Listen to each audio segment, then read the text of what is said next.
ጤና ይስጥልን የተወደዳችሁ የቦርከና ሚዲያ ቤተሰቦቻችን የሰዓቱን ዜናዎች ይዘን ቀርበናል። በቅድሚያም አበይት ዜናዎችን እናስቀድማለን። የኢትዮጵያ ኦርቶዶክስ ተዋሕዶ ቤተክርስቲያን ፓትርያርክ አቡነ ማትያስ በሐጂ ሙፍቲ ሞት የተሰማቸውን ጥልቅ ሐዘን ገለጹ። ቅዱስነታቸው ባስተላለፉት የሐዘን መግለጫ መልእክት ይህንን የድካም ማለፍ መገላገል ለእርሳቸው እረፍት ቢሆንም ለሀገር ግን ታላቅ ጉዳት ነው። እግዚአብሔር በየዘመናቱ ሀገርን ያለ መካሪ፣ ሕዝብን ያለ ዘካሪ አይተውም ብለዋል። የማዳበሪያ አቅርቦት ላይ የሚደረገው ቁጥጥር ከግብርና ሚኒስቴር ወደ ጠቅላይ ሚኒስትር ቢሮ ተዛወረ።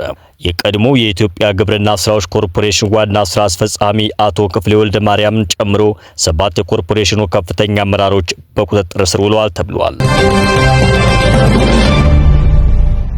የኢትዮጵያ ተቆርቋሪዎች ስብስብ ለድህረ አብይ ሽግግር የአንድነት ጥሪ አቀረበ። የኢትዮጵያ ተቆርቋሪዎች ስብስብ ከጊዜ ወደ ጊዜ እየተባባሰ የመጣውን ቀውስ የወጠኑትን ሰላማዊ ዘላቂ ሽግግር ለማሳለጥ የአንድነት ጥሪ አቅርበዋል። ጃራ መጠለያ ካምፕ ወደ ወታደራዊ ማሰልጠኛነት መቀየሩ እንዳሰጋቸው ተፈናቃዮች ገለጹ።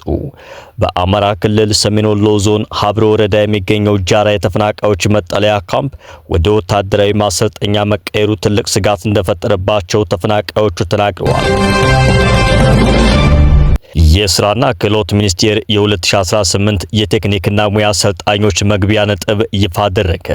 ቦርከና ሚዲያ የተመለከተው የተቋሙ ደብዳቤ በ2018 ዓ.ም የስልጠና ዘመን ወደ ቴክኒክና ሙያ ማሰልጠኛ ተቋማት የሚገቡ ሰልጣኞችን የመግቢያ ነጥብ በ12ኛ ክፍል መልቀቂያ ውጤታቸው መሰረት ለተፈጥሯዊና ማህበራዊ ሳይንስ የመግቢያ ውጤትን አስፍሯል።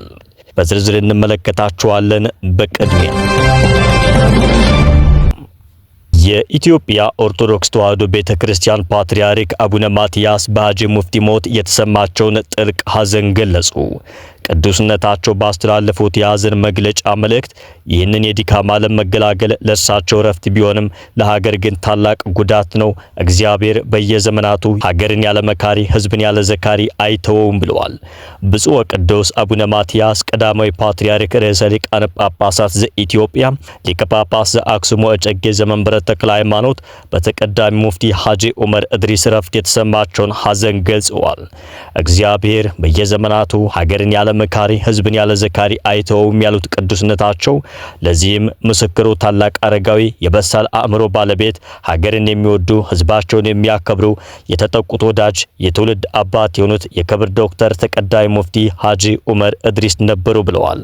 ኢትዮጵያ በጣት ከሚቆጠሩ አረጋውያን አፈማር ከሆኑ መካሪዎቿ መካከል አንዱ የሆኑትን ለመወደድ የታደሉትን የዘመናችን ጌጥ አጥታለች ሲሉ ገልጸዋል።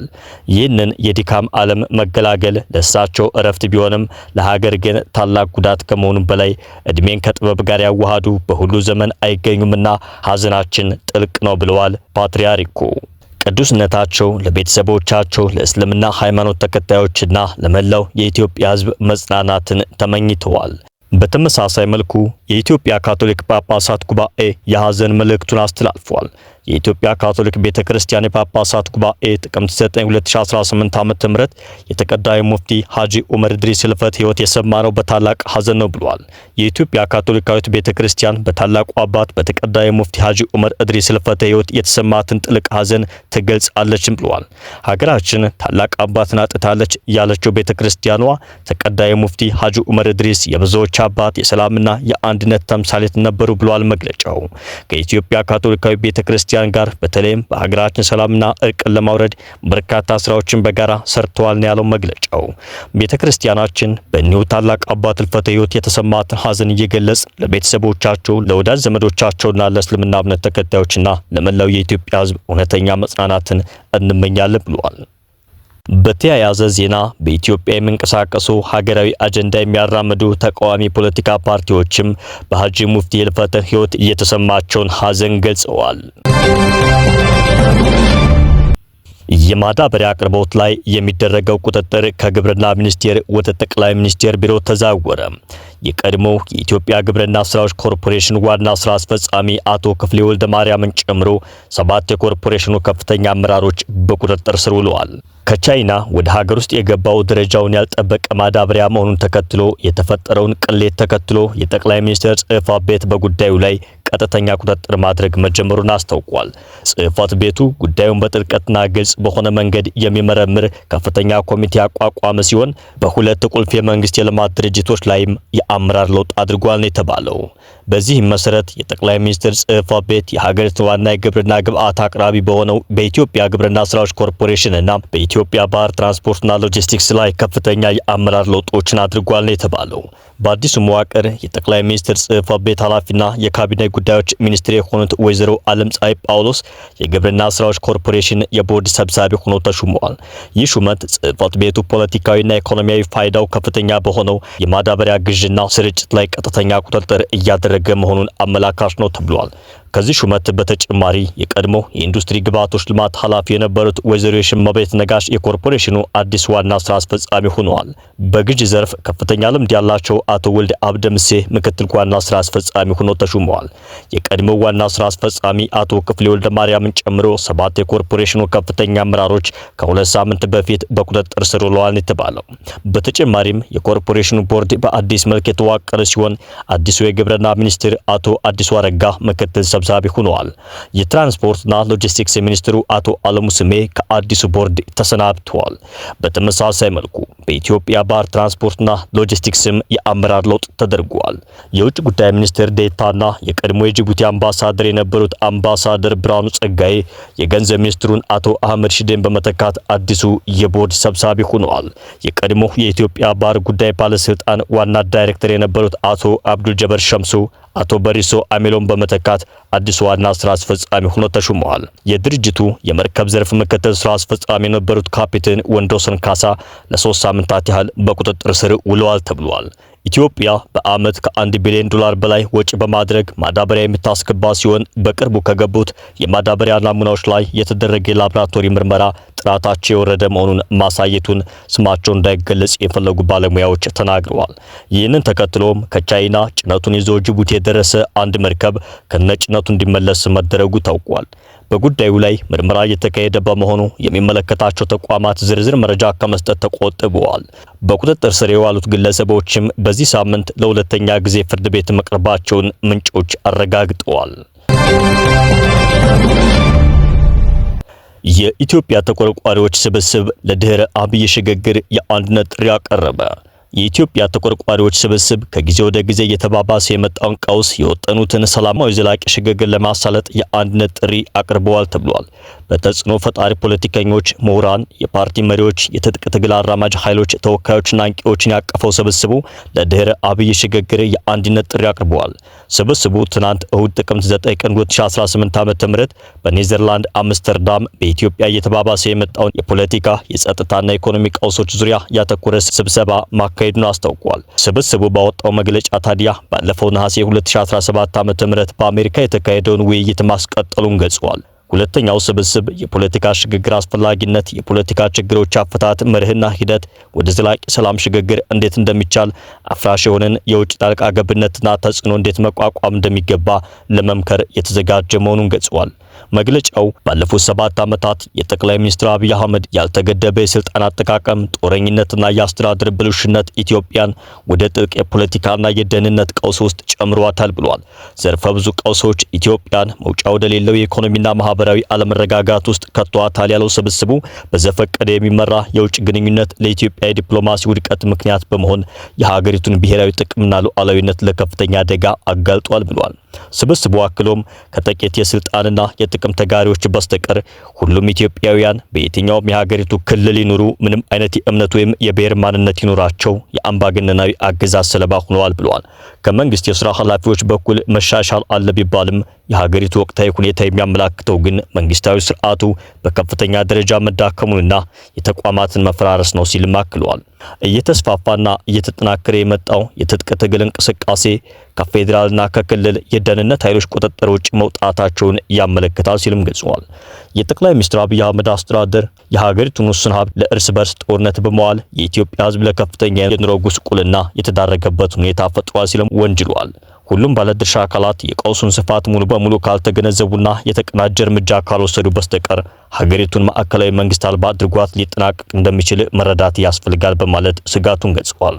መግለጫው ያለ በቂ ዝግጅት ኢትዮጵያ ከዚህ የበለጠ ሰብአዊ፣ ኢኮኖሚያዊና ፖለቲካዊ ቀውስ ውስጥ ልትወድቅ ትችላለች ሲል አጽንኦት ሰጥቷል። ስብስቡ የታጠቁ ቡድኖች፣ የፖለቲካና ሲቪል ንቅናቄዎች፣ የተቃዋሚ ድርጅቶች፣ ዲያስፖራዎችና የሲቪክ ማህበራት እያንዣበበ ያለውን ቀውስ አምነው እንዲሰባሰቡ ጥሪ አቅርበዋል።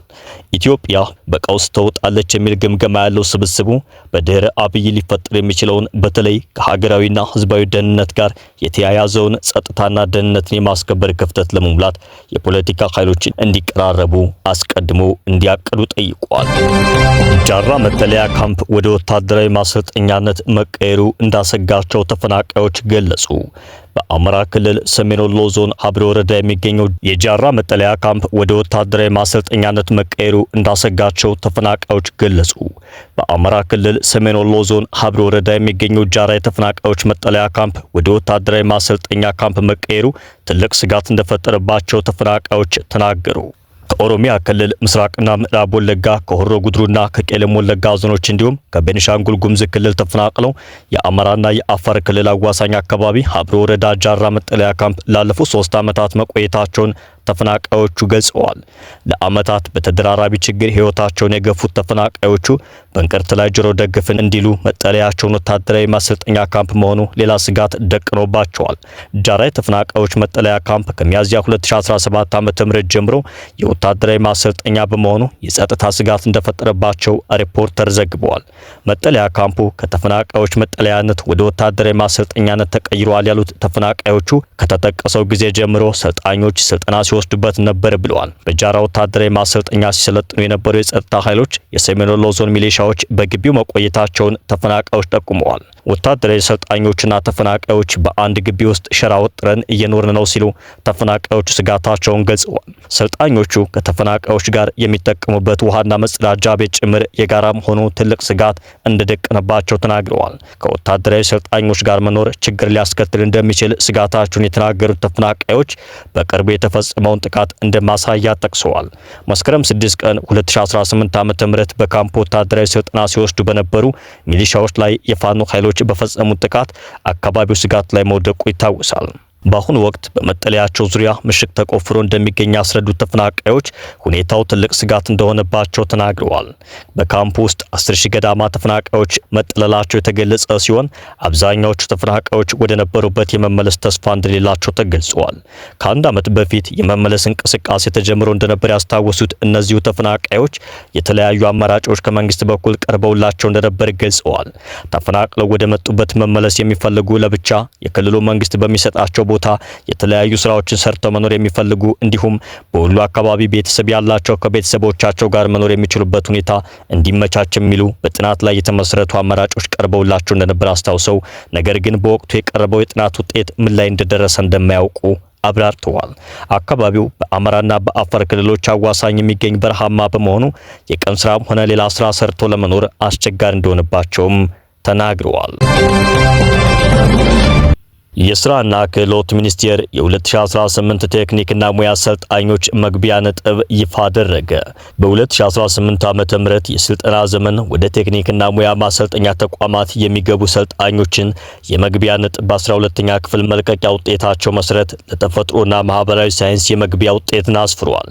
የከፍተኛ ትምህርት መግቢያና ቅድመ ዝግጅት ወይም 12ኛ ክፍል ላጠናቀቁ ደረጃ 1ና ደረጃ 2 ሰልጣኞች መቁረጫው ነጥብ ለወንዶች አርብቶ አደር አካባቢዎች ሳይጨምር 134 እና ከዚያ በታች፣ ለወንዶች አርብቶ አደር አካባቢዎች 132 እና ከዚያ በታች፣ ሴቶች አርብቶ አደር አካባቢዎችን ሳይጨምር 121 እና ከዚያ በታች፣ ሴቶች አርብቶ አደር አካባቢዎች 120 እና ከዚያ በታች እንዲሁም ለሁሉም ክልል አካል ጉዳተኞች 120 እና ከዚያ በታች ሆኖ ተቆርጧል። የከፍተኛ ትምህርት መግቢያና ቅድመ ዝግጅት 12ኛ ክፍል ላጠናቀቁ ደረጃ 3 እና 4 ሰልጣኞች መቁረጫ ነጥብ ወንዶች አርብቶ አደር አካባቢዎችን ሳይጨምር 135 እና ከዚያ በላይ፣ ወንዶች አርብቶ አደር አካባቢዎች 133 እና ከዚያ በላይ፣ ሴቶች አርብቶ አደር አካባቢዎችን ሳይጨምር 122 እና ከዚያ በላይ፣ ሴቶች አርብቶ አደር አካባቢዎች 121 እና ከዚያ በላይ እንዲሁም ለሁሉም ክልል አካል ጉዳተኞች 121 እና ከዚያ በላይ ሆኖ ተቆርጧል።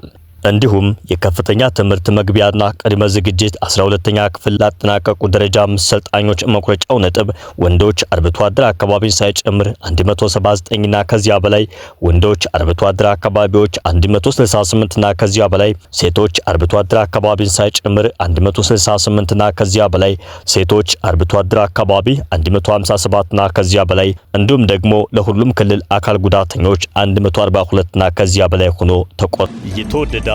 የቦርከና ሚዲያ ቤተሰቦቻችን የሰዓቱ ዜናዎቻችን ተጠናቀዋል። ሰላም።